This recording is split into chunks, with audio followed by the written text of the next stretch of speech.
Hi there, welcome to ChefConf 2022. My name is Dave Leal here at Progress Software and Chef. Today we're going to be meeting with Brittany Woods from H&R Block, going over config management isn't dead.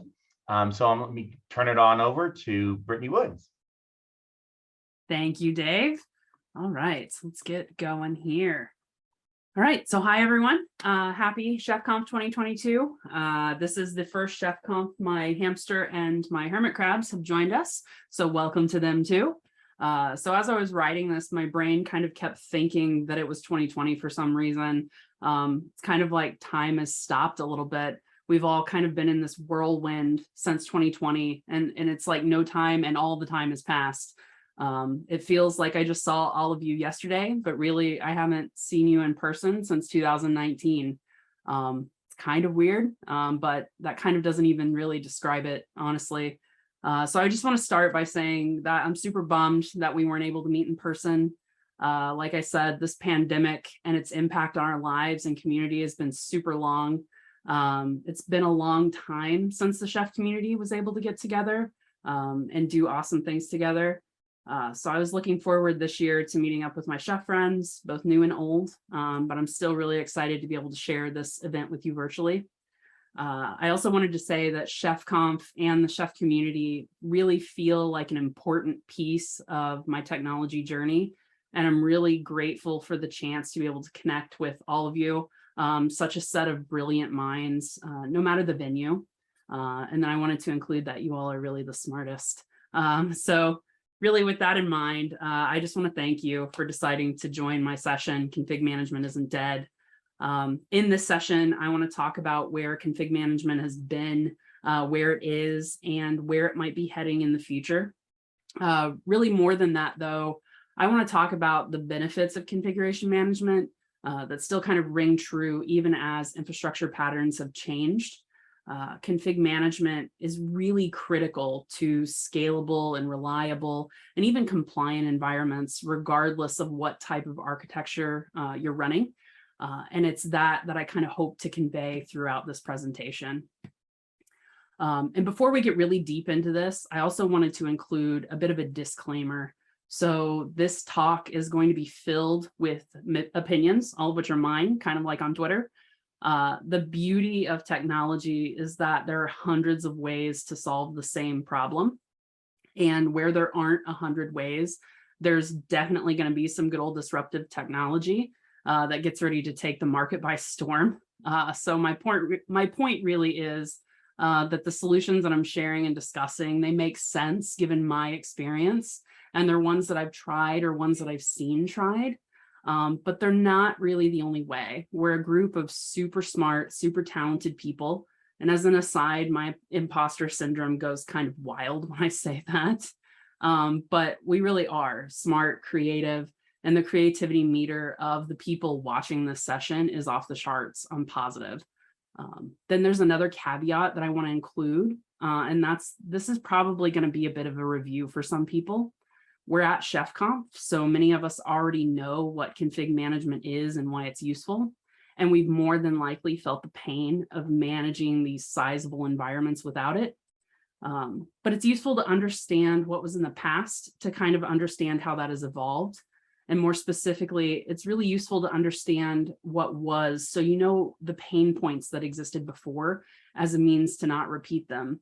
I wanted to kind of include the saying, those who do not learn history are doomed to repeat it, because I think that's super relevant here. And then I also want to introduce you to who I am really quick. So as Dave said, my name's Brittany Woods, and I am the manager for the server automation team at H&R Block. So without taking you through like my entire tech journey, I don't want to bore you with that. I'll really just share that I'm passionate about building reliable, scalable systems and about promoting DevOps as an organizational cultural shift. I've implemented Chef at several organizations, and I really do truly believe that shifting teams from manual processing or kicking off scripts over to something like configuration management can help open the door for that easier DevOps mentality shift. I've spoken in the past about using config management, really specifically Chef, as a kickoff point for introducing and promoting DevOps in an organization. And I say that because it gets teams speaking the same language and thinking about similar things. That's from code delivery to maintainability and really everything in between. But like that's a soapbox for a different day, so I'm not going to go off on that side tangent. For today, though, I want to start with where have we been? So for this, just to start with, I'll take it way, way, way back and give you a little nugget of where config management started. So interestingly enough, it actually started with the US Department of Defense back in the 1950s. And so it was born of this need to manage hardware material, but it rapidly kind of proliferated other industries. And as we know, since the 1950s, computers and software have really exploded. And as those needs to run an increasingly complex software become more complex themselves, technologists really found that managing those requirements by hand was overly burdensome for them. And then it's here that you start to see an explosion of scripting of repeatable actions. There's still many evolutions of this. Organizations have gone through several iterations of types of automation through the years. The one that I'm most familiar with, though, or really what was going on whenever I started my technology journey, was turning everything into a PowerShell or Bash script. I remember a time when entire processes, like building a server, were controlled through a PowerShell script. So instead of completing hundreds of config items by hand, like installing an agent or hardening systems, setting registry keys, and I say that because I was in a Windows shop at the time, reboot, setting domains, all of this was in a PowerShell script. So we'd kick off that script and we'd put in some inputs, and then sometimes we would kick it off again if it got randomly angry. And then at the end, voila, we had a new server. But there was a problem with that. So even though somebody wasn't having to complete dozens of tasks across multiple systems, they still had to do a task against multiple systems. So even if that thing is just kicking off a script, it is still a thing that you have to do. So then came the next phase of the config management journey, or then comes really, and that's automatically triggering these scripts from somewhere. So I want to interrupt here a little bit by saying that there are some organizations that are still kind of in this part of the cycle, and that is completely fine. It's part of the journey. I kind of think of it as like implementing DevOps organization-wide. The bigger your organization, the harder it is to implement automation or configuration management as a practice. It's not impossible. I'm not here to say that it's impossible. It's just harder. There's more areas where you have to get your platform into to get the automation in place. And so unless if you're a startup or a new company, more than likely you still have some factions of your business that are in this spot. So anyway, as organizations figured out a way to automate their stuff through these scripts that were being kicked off by some tool that they have, which could have been pipelines or orchestration tools, really anything. They saw that they were, making progress. This is great. Automation is an automation if somebody has to kick it off manually. At least it's not fully automated. So the fact that teams were thinking of ways to do something without manual intervention indicates that you're really moving past that hard step, which is relinquishing control and hand management of these systems. This is also where the line starts to blur between where we were and where we are, because as I said, there's still places that are very much at this spot within their journey. So here is centralized config management. So some of you might have heard of a tool, not sure, but you might have heard of a tool called Chef. We are at ChefConf, so you've probably heard of it. So what Chef provides us is continuously managing your configuration and not just kicking it off once. And so the question I want to pose is, why is that important? So While it's great to have automation that allows you to not do manual tasks, and it's even better to have automation that's automatically triggering instead of a person having to trigger it, that's really not going to do anything for you to guarantee that your systems aren't drifting away from the configurations that you have set for them. It can be caused by any number of reasons, the drift. Somebody could log in and make a change to a system. Software you could install and it might change something downstream unexpectedly. You could have rogue automation that's making changes to your system. So that list can continue on. And while there's many ways that that drift can occur, there's even more things that that drift can break. So maybe it goes unnoticed, but maybe it causes a severe outage. Did your coworker change something before they left on vacation? Or last time you were troubleshooting an issue, did you make a change? And if you did, do you remember what it was so you can recover quickly? And then even if an outage doesn't occur, we're in the year 2022. So this year alone, from January to August, let me check some notes. We've had 15,893 vulnerabilities released. So that's a huge number. It's on trend to grow much larger than previous years. We've almost caught up with last year. So the point is, knowing exactly what is on your systems is where we're at now in this evolution of configuration management. So knowing exactly the configuration that's been applied to what system is critical, not only in managing these systems at scale, but in keeping a hold on your vulnerability landscape. And then there's also the platform to consider. So as organizations have an eye to autonomous teams that are able to control their own destiny and innovate faster through faster development cycles and the like, a goal is lowering the barrier to entry and providing a reliable platform that they can use to manage things like their infrastructure. So one of the things you might be saying, which I've heard before, is, but Brittany, VMs are going away. And I wish we were in person because you might be shouting that from the room maybe, but I can't hear you. I'm anticipating that that's what you're saying. And I do have a complicated answer for that. So as organizations move to containers and microservices, and then you layer on top of that PaaS services and SaaS solutions, we are undoubtedly seeing fewer VMs, but it doesn't really make this less important. Containers have been in use in some form or fashion since 2013. And, we also have serverless solutions that we can throw in there too. And the reality is that some industries move slower than others, and there's some things that need to run, at least in its current form, on a VM. That doesn't mean that we need to manage these things in a legacy, or in ChefConf's past, we've heard it a heritage way.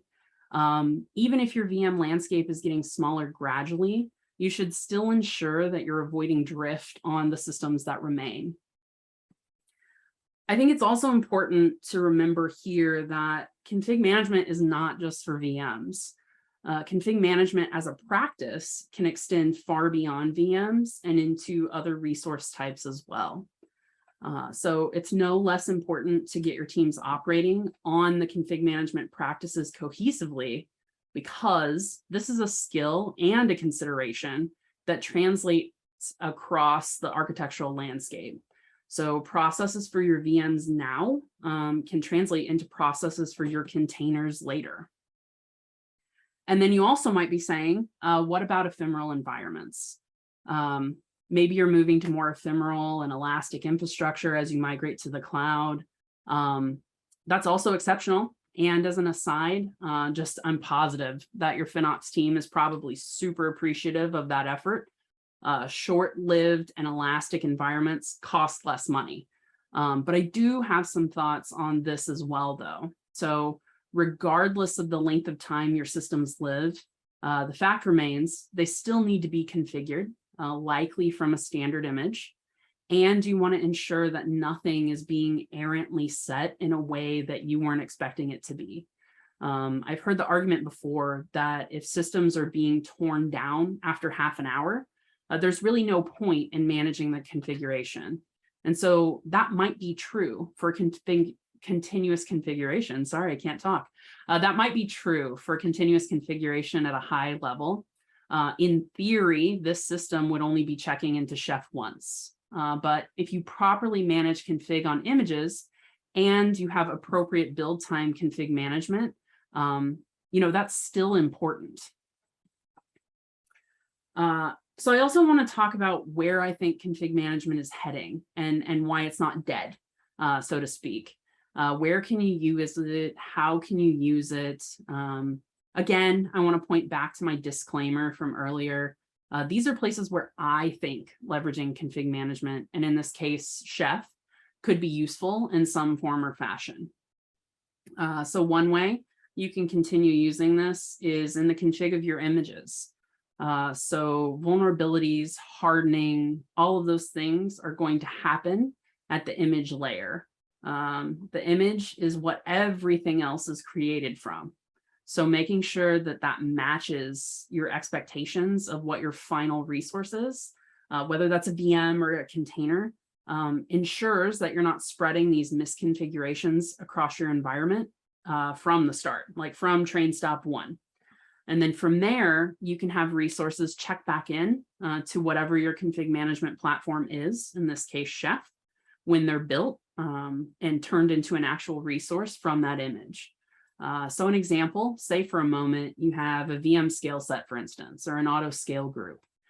If your images match your configuration and you set those systems to check into your config management platform, when they scale out, you're ensuring that for the duration of the life of that system, they without question are going to meet your standards. You can also integrate your config management platform with whatever infrastructure provisioning automation you're using.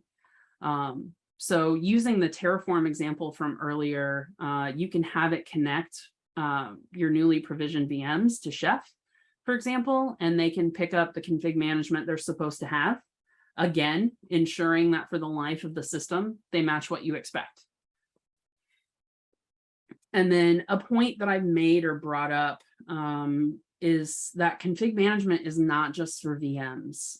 Config management is also for clouds too.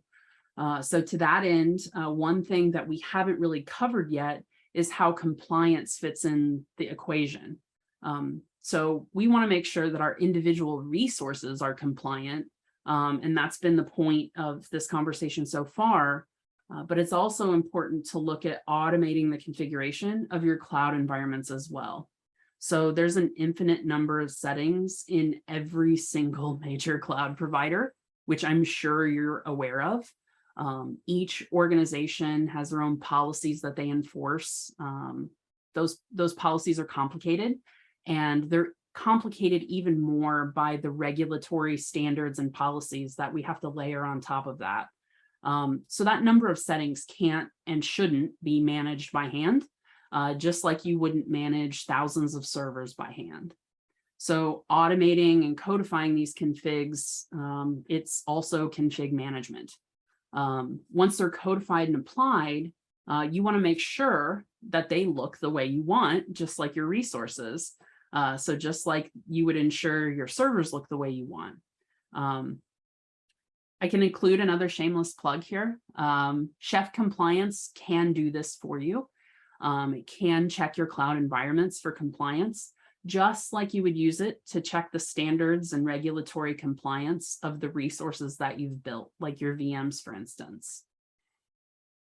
So to its credit, Chef Compliance really does have plenty of built-in profiles that are going to allow you to check CIS benchmarks and STIG compliance, all of those things right out of the box. And if you're checking for specific compliance within your cloud, InSpec and the flexibility of InSpec is going to allow you to write controls to check that you don't have any S3 buckets open to the world, or that you have default VPCs deleted, for example. So the extensibility of the tool and the built-in resources make codifying this pretty painless and relatively easy to maintain longer term. Again, this is very much about lowering that barrier to entry and providing stable and easy platforms that help you grow the use of config management across the organization. And leveraging Chef and leveraging Chef Compliance kind of makes that a cohesive experience. I also want to take just a second to talk about some of the benefits to continuing to leverage config management in some way or form or fashion. So we talked about the what. Now I'm going to kind of talk about the why. Hopefully I don't devolve into like a side tangent here and get off topic. I'm going to try my hardest here. But one of the first benefits that I think about when I think about config management is, centralizing your configuration.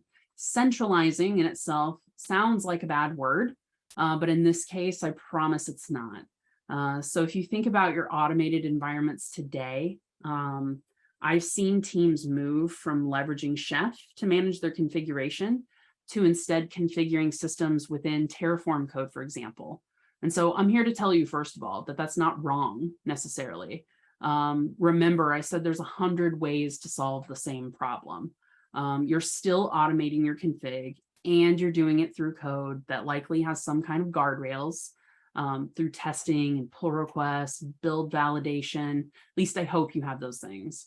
On the same side of that token, though, when you manage systems using cookbooks and Chef, they're probably employing policies of some such.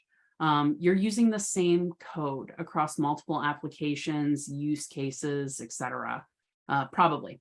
Again, you could have your environment set up completely different to what I'm talking about, but I'm assuming that you're using the construct of a core cookbook, and that those cookbooks are modular and can be used with varying attributes or values.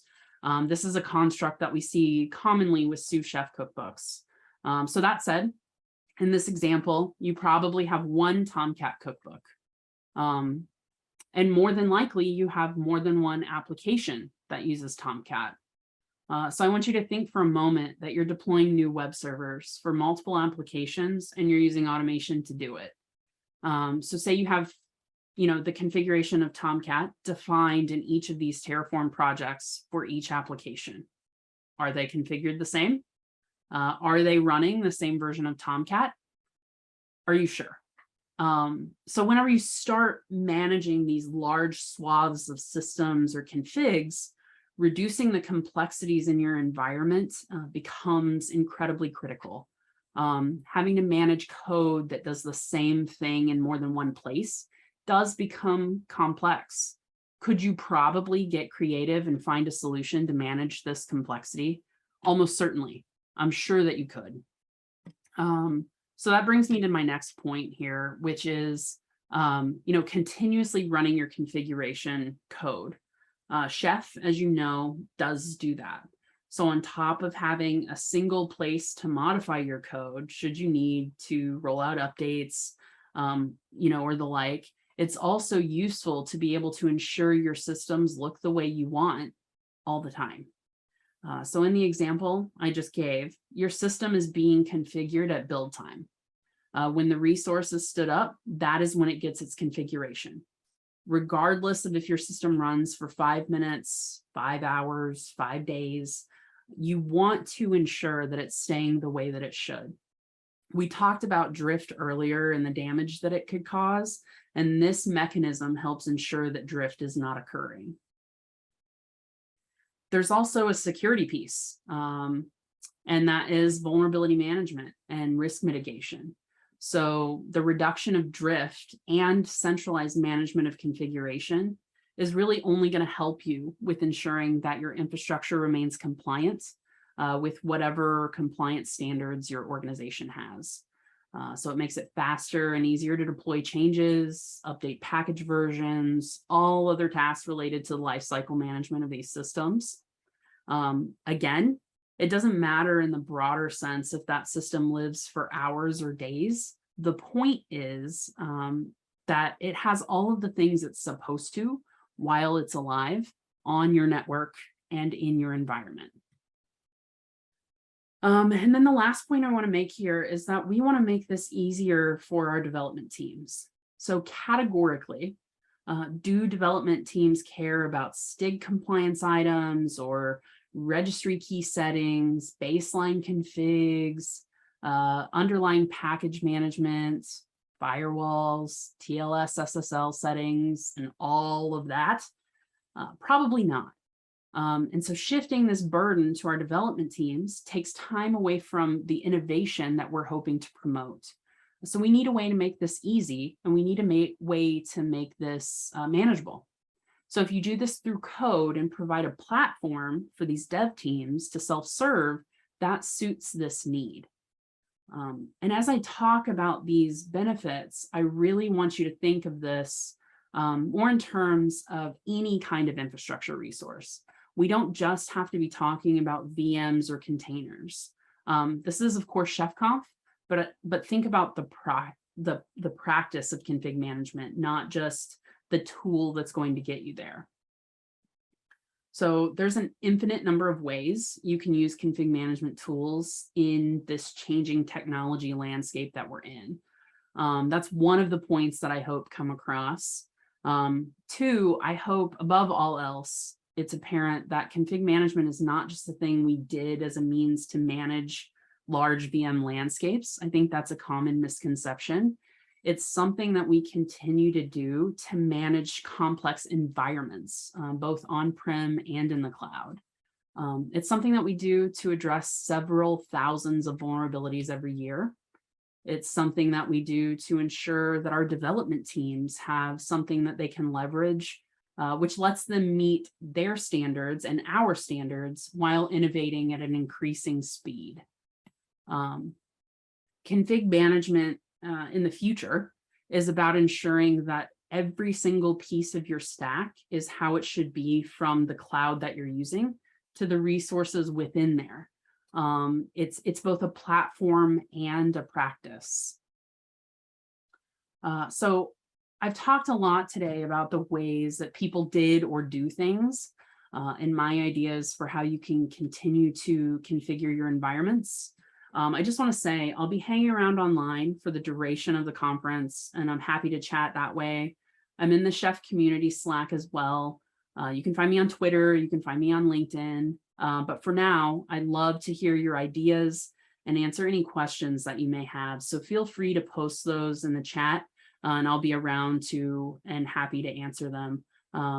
Also, till next time, thank you again for joining me. Really appreciate it. Thanks.